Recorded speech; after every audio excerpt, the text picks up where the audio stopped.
Good afternoon, everyone. Today I want to start with a very simple question. Can you remember your first real friend? Not your best friend today, I mean the first person you were truly close to. Maybe someone from kindergarten, maybe the kid who sat next to you in the class, or maybe the neighbor who used to play football with you every afternoon. Now let's think about this. How long did it actually take you to become friends? Probably not very long. Maybe a few minutes, maybe one conversation, maybe one game. Making friends in our childhood was probably one of the easiest things in the world. You play football? Cool, let's play together. Oh, you watch the same cartoons as me? We're friends. Oh, you sat next to me in the class. Perfect. That was, I guess, enough at that time. But then we grow older. Today many people have hundreds of contacts on their phones, thousands of followers on social media, dozens of people they talk to every week. And yet, those people say they feel lonelier than ever before. That's why today I want to explore one simple question. Why it was so easy to become friends as kids, and why it became so much harder as we grow older. First, the magic of childhood. I think childhood friendships are special because they happen naturally. As children, we don't overthink. We don't judge people based on their appearances, social status, or background. We don't ask what university they want to attend or which exact jobs they want in the future. We just simply ask, do you want to play? And that's what makes enough to start a friendship. Think about this. Football field or playground. Two kids who have never met each other before start kicking a ball around together. And 20 minutes later they're laughing together like they've known each other for years. The simple reason for this is that kids spend time together without even trying. Schools puts us in the same classroom.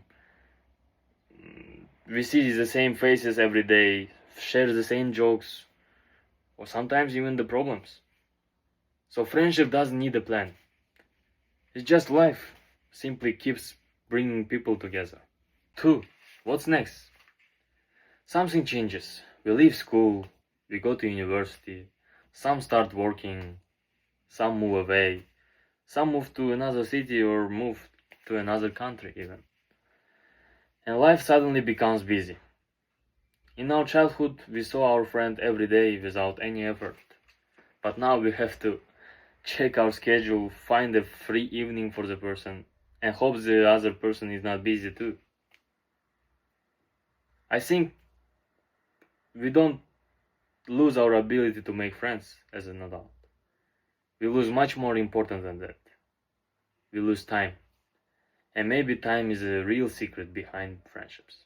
3. Social media. And there is another simple question. How can we feel lonely in the most connected period of human history? Because nowadays we live in a digital world. We can access different social media, we can join communities, we can have hundreds of followers, we can communicate with people from different countries without leaving room and send a message in less than a second. And I think the real reason is that connection and communication are not the same thing always. So I think, are we just communicating more or we're just talking more? Because the real friendship is, I guess, having a long conversation during a long walk, or waiting your friend after class to go and eat doner kebab together. And even if you're broke, he will pay for you. He's always there. And next time you're always there for him. And that's the real friendship. Like now, liking story, sending meme or reels, and reacting an emoji with an emoji, it's easy, but it does not give the real human experience of spending time together. So that's what's changed right now. The real friendship isn't built in one big moment. It's built through these small moments. And I think although social media gives us more ways to communicate, more easier and comfortable ways, it didn't replace the real human experience of spending time together. 4. Why adult friendships feel different. I think as we grow older also, we become more careful. Because if a kid can come up to a child and ask simply, "Can I play with you?" he is not scared of rejection. If the answer is yes, that's great. If the answer is no, he will forget in 5 minutes. But adults are different. They're looking for something deeper. First of all, we worry about other people, opinion about themselves. We overthink too much. We're scared that they will dislike us or something like that. Also, as we become more careful, I think, we become more selective. Because we're looking for honesty, we're looking for trust, we're looking for someone who can accept us without pretending. Maybe that's why now the adult friendships are fewer. But maybe that's the reason why they became so meaningful. 5. What makes a real friend? So I actually asked myself a question. What makes a real friend? Is it how long I've known them? I don't think so. Or how many photos I have with them? Probably not. I think to recognize the true friendship, 3 simple things should be there. First, time. You should share common experiences. Spend lots of meaningful time together. 2, trust. Of course, you should trust a person. You should feel safe enough to be with the person. 3rd, probably presence. Not just being out there, but actually being there. And standing there with your friend, helping him whenever he needs your help. Feeling it. I think that's kinda trackers of true friendships.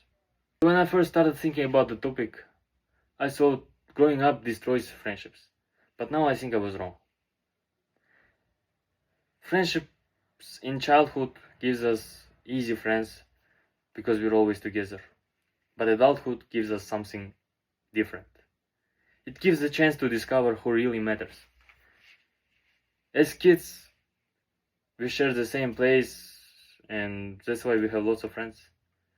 But as adults, despite having busy life, long paths, like really tight schedule, we still choose each other and we spend time together. That's why we have fewer adulthood friendships right now. Maybe that's why they are more valuable. So before I finish, I want to ask, can you still remember that first friend? Maybe you haven't talked for a while, for years. But what if you send the message right now? Would he respond? What do you think? I think the main goal is simple.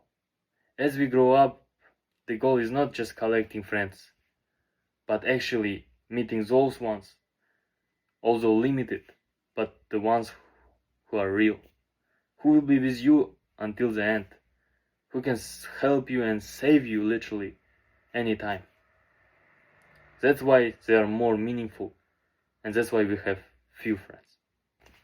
Also, as adults, we realize that time is limited, and out of all the things we could do with our limited time, we choose to share some of it with you. That's a true sign of friendship. Thank you.